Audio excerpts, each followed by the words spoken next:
Hello and welcome to our viewers on ASI News Broadcast, bringing you the latest top news for today. Congress can rein in bad regulations. With 2 years remaining in Obama's term in office, the new Republican Congress faces what can either be seen as a frustrating challenge or an opportunity. To be precise, Republicans now have power, yet they are as powerless to legislate as Obama wants to make them. For example, Congress can pass measures like the Keystone Pipeline bill, as it did on Thursday, and send them to Obama's desk. But Obama retains the veto power, making much of what the new Congress does an academic exercise. This is not all a bad thing, though. The 2014 election has been widely read as a referendum on Obama and not an indication that the public has warmed up to the Republican Party brand. The brand still needs to be defined and refined ahead of the 2016 presidential election. Fortunately, the legislative product of the new Congress, whether it is vetoed or not, can be used to that end. Much of the current Congress will and should be spent crafting and creating a positive alternative vision for the nation to the Obama era.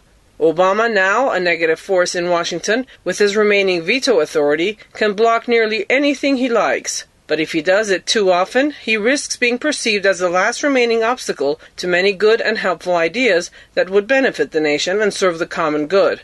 There are several such measures that fit that description, and we hope to examine and prescribe many of them over the next several months. The first is a much-needed regulatory reform measure that passed the U.S. House in the last Congress with unanimous Republican support and 6 additional votes from Democrats.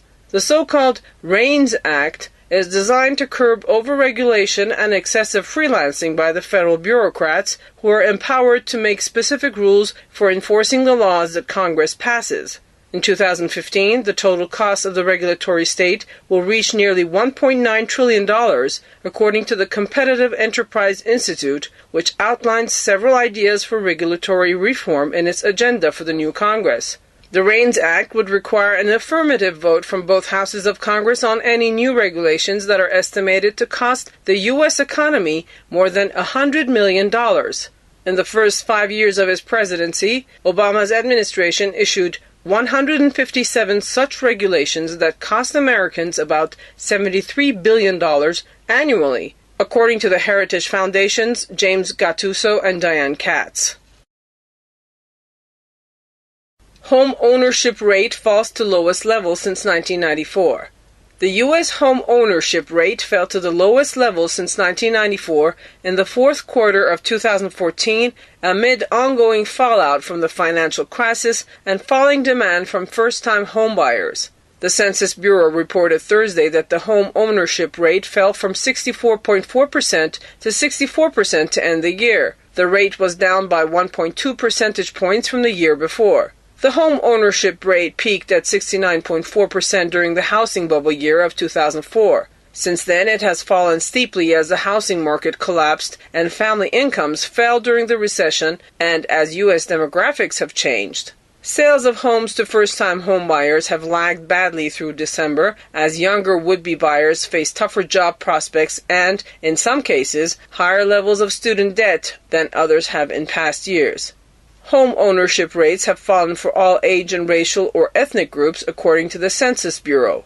The home ownership rate for people under age 35 has fallen from above 41% to near 35% since the beginning of 2008, right as the country slipped into recession. The ongoing decline in home ownership comes even as the federal government has sought to limit the weak economy's effect on home buying. The Federal Reserve has promoted low interest rates through monetary easing. The latest average interest rate on a 30-year fixed-rate mortgage is 3.66%, according to Freddie Mac. The Obama administration has also sought to reverse tight credit conditions imposed by lenders in the wake of the recession through federal housing agencies and government-sponsored enterprises. There was good news in Thursday's report, however. There were 1.65 million new occupied units in 2014, reflecting new household formation. That included an increase in over 2 million new renting households to offset a decrease of roughly 400,000 owning households. Those were the latest news brought to you from the American Studies Institute from Tehran. You can also check our website at www.asipress.us. Thanks for watching.